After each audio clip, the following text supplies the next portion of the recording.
환영합니다. 인포노미는 인피닉스 노트 엣지입니다. 오늘은 휴대용 핫스팟을 활성화하고 설정하는 방법을 보여드리겠습니다.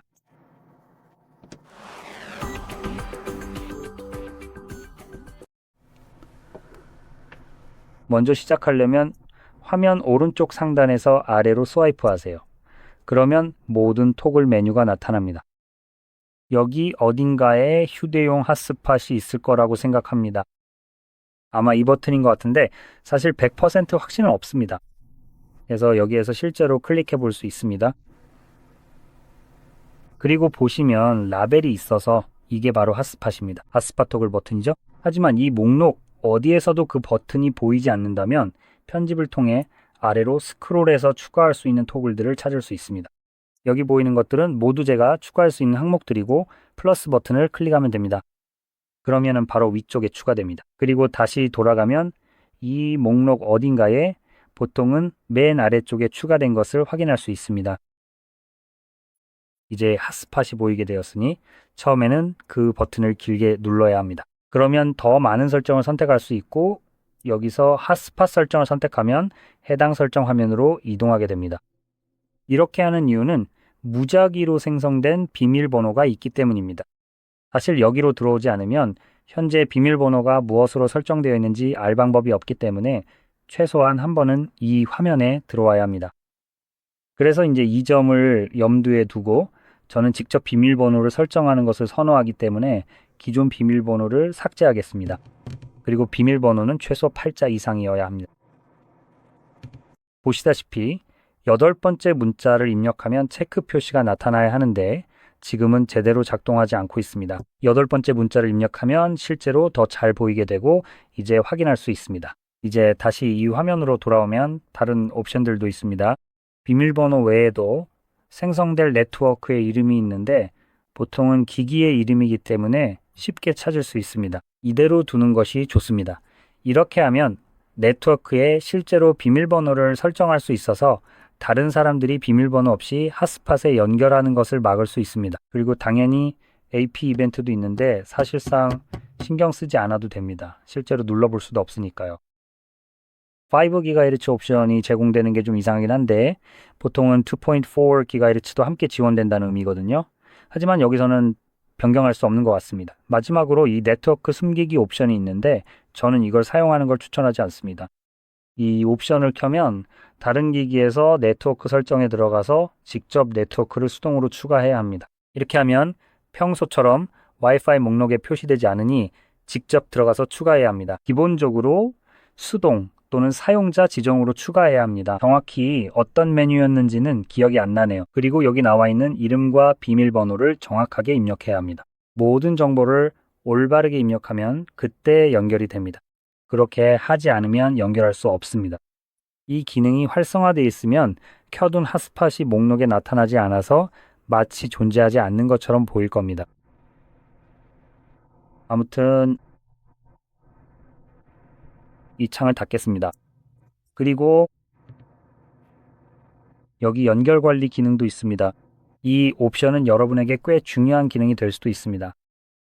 이 기능을 통해 일부 사람들을 차단할 수 있습니다. 누군가가 비밀번호를 알아내거나 그런 일이 생기면은 그냥 그 사람을 차단할 수 있고 그러면 블랙리스트 기능이 있습니다. 또한 몇 명이 접속할 수 있는지에 대한 정보도 확인할 수 있습니다. 그리고 한 번에 몇 명이 핫스팟에 연결할 수 있을지 선택할 수도 있습니다. 보통 본인 한 명만 한 기기에서 사용한다면 이 값을 1로 설정하세요. 그리고 본인이 연결된 순간 다른 사람은 더 이상 접속할 수 없습니다. 그리고 일회성 데이터 제한 기능도 있는데 솔직히 꽤 괜찮은 옵션입니다. 일반적으로 이 설정을 하려면 여러 가지 설정 메뉴를 거쳐야 하는데 그게 오히려 더 나은 선택일 수도 있습니다. 하지만 이건 한 번만 설정하는 것입니다. 그리고 이 한 번의 설정으로 네트워크 사용량에 대한 확실한 상한선을 정할 수 있습니다. 예를 들어 이 기능을 켜고 이 기가바이트로 설정하면은 핫스팟이나 노트북 등 이 핫스팟에 연결된 기기에서 이 기가바이트 정도의 네트워크를 사용하게 되면 핫스팟이 자동으로 꺼지면서 더 이상 사용할 수 없게 됩니다. 월별로 네트워크 사용량이 많지 않거나 정해진 한도가 있을 때 활용하기에 아주 좋은 옵션입니다. 본인에게 맞는 수치로 설정해 두는 것이 좋을 것입니다. 예를 들어 한 달에 10GB 정도가 있다면 이 설정을 5기가나 7기가 등 원하는 수치로 맞춰두면 됩니다. 이렇게 하면 나중에 모바일 네트워크로 사용할 데이터가 조금 남게 되죠. 핫스팟 사용을 마친 후에 말이죠. 당연히. 그리고 데이터 한도에 대해 이야기하는 김에 실제로 설정해서 심 및 네트워크 설정으로 들어가면 데이터 한도를 직접 지정할 수 있습니다. 이 설정을 사용할 SIM 카드에서 진행한다고 가정합시다. 그리고 그 SIM 카드가 모바일 네트워크를 제공하거나 사용하는 것이죠. 여기서 네트워크 선택을 한번 볼까요? 아니네요. 로밍 액세스 포인트 이름 선택해 주세요. 여기서는 해당 옵션이 없는 것 같네요. 그래도 옵션은 있긴 한데 무슨 이유에서인지 여기서 이동이 안 되네요. 이건 아마도 제가 사용 중인 심카드의 문제일 수도 있습니다.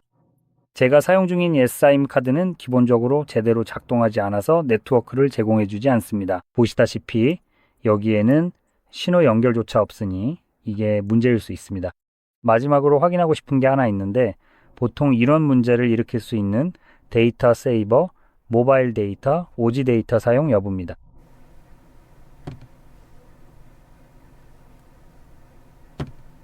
네, 꺼져 있네요. 그러니까 이게 원인은 확실히 아닌 것 같습니다. 그래서 이 옵션은 여기 SIM 카드 아래에 있는 모바일 데이터 설정에서 모바일 네트워크 사용량에 대한 하드캡을 선택할 수도 있습니다. 이 제한이 있다면 이 기능이 여러분에게 도움이 될 수 있습니다.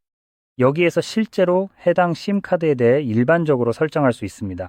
즉, 만약 통신사에서 여러분에게 5만 제공한다면 또는 예를 들어 한 달에 10GB의 네트워크만 제공한다면 10GB에 도달했을 때 휴대폰이 인터넷을 강제로 차단하도록 설정할 수 있습니다.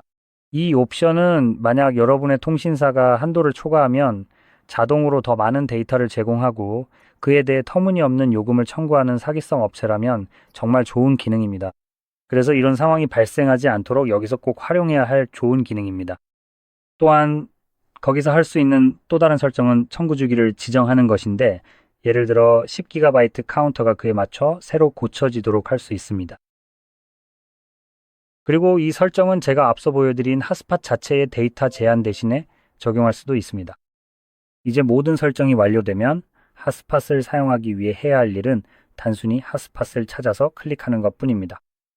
그러면 핫스팟이 켜집니다. 사용이 끝나면 다시 한번 탭해서 끌 수 있습니다. 그리고 핫스팟은 휴대폰 배터리를 더 많이 소모하므로 보통은 사용 후 반드시 꺼두는 것을 기억하는 것이 좋습니다. 따라서 사용하지 않을 때는 백그라운드에서 실행될 이유가 전혀 없습니다. 그리고 일부 기기에서는 바로 여기 이런 옵션이 있습니다. 핫스팟 자동 끄기. 여기에는 AI 감지 기능도 있는데 이게 어떻게 작동하는지는 저도 잘 모르겠습니다. 그래서 일정 시간 동안 기기나 네트워크가 연결되지 않으면 핫스팟이 자동으로 꺼집니다. 자, 이게 어떤 기능인지 그리고 이 중에서 어떤 것인지 전혀 모르겠습니다. 이 옵션은 좀 별로인 것 같아요. 어떻게 설명해야 할지 모르겠는데 여기 정의에 따르면 연결과 데이터 사용량 둘 다를 기준으로 한다라는 의미인 것 같아요. 제 생각에는 적어도 제 입장에서는 그다지 좋은 건 아닙니다. 그래서 아마도 둘 중 먼저 조건이 충족되는 쪽을 기준으로 작동하는 것 같습니다. 그리고 이게 중요한 이유는 예를 들어 이 핫스팟을 노트북에서 사용하고 있다고 가정해 봅시다. 어떤 웹사이트를 열어서 아주 긴 기사를 읽고 있다고 해봅시다. 아니면 정말로 법률 문서를 읽고 있을 수도 있죠. 누가 알겠어요? 아마 서비스 약관을 읽고 있을 수도 있는데 어쨌든 그걸 읽고 있다고 가정해 봅시다. 그리고 예를 들어 그 서비스 약관을 여는 순간 웹사이트에서 약관을 불러오기 위해 휴대폰의 데이터를 사용하게 됩니다. 그래서 그걸 볼 수 있게 되는 거죠. 하지만 한 번 불러오고 나면 그게 끝입니다. 이미 불러와져서 컴퓨터의 램에 저장되어 있기 때문에 스크롤을 하더라도 더 이상 네트워크를 사용하지 않습니다. 그러니까 다른 페이지로 돌아가거나 다른 페이지로 넘어가서 다시 불러와야 하는 상황이 아니라면 말이죠. 브라우저를 열어두고 서비스 약관을 읽고 있더라도 그 시점에는 네트워크가 사실상 전혀 사용되지 않는 셈입니다. 자, 제가 이 부분을 명확히 하는 이유는 감사합니다. 여기 있는 이 옵션들 중 어느 것이든 기본적으로 모바일 핫스팟을 끌 수 있는 기능이 있습니다. 그리고 서비스 약관을 읽고 있을 때도요. 그리고 약관을 읽는데 시간이 조금 오래 걸리면 AI 감지로 그 시간이 얼마나 되는지는 저도 잘 모르겠지만 여기서 원하는 옵션으로 설정할 수 있습니다. 예를 들어 5분이라고 해봅시다. 5분 동안 네트워크가 사용되지 않으면요. 또한 어떤 기기도 연결되지 않았거나 5분간 네트워크를 사용하지 않으면 기능이 꺼지는데 이건 비효율적이죠. 분명히 여전히 아직 사용 중인데 단지 고작 5분이라는 짧은 시간 동안 웹사이트를 새로 고침하지 않았을 뿐이란 말이에요. 이제 여기서 더 나은 유일한 좋은 옵션은 어떤 기기도 연결되어 있지 않을 때입니다. 그러니까 네트워크 사용량이 아니라 단순히 연결된 기기만을 기준으로 하는 거죠. 만약 어떤 기기도 연결 안 됐다면 사용량이나 기간에 대해선 말 안 하는 거네요. 알겠어요? 제 실수였네요. 네, 맞아요. 제가 멍청했네요.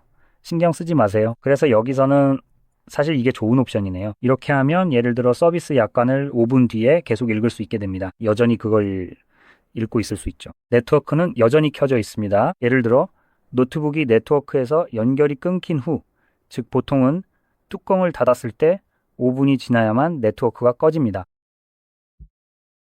이 경우에는 이게 바로 좋은 옵션입니다. 뚜껑을 닫으면 보통은 알다시피 다 끝나고 노트북을 가방에 넣으면 노트북이 절전 모드로 들어가면서 네트워크 연결이 끊깁니다. 여기서 원하는 타이머가 시작되고 네트워크가 꺼지면서 이제 이동할 수 있습니다. 말했듯이 이게 좋은 이유는 핫스팟이 휴대폰의 에너지를 더 많이 소모하기 때문입니다.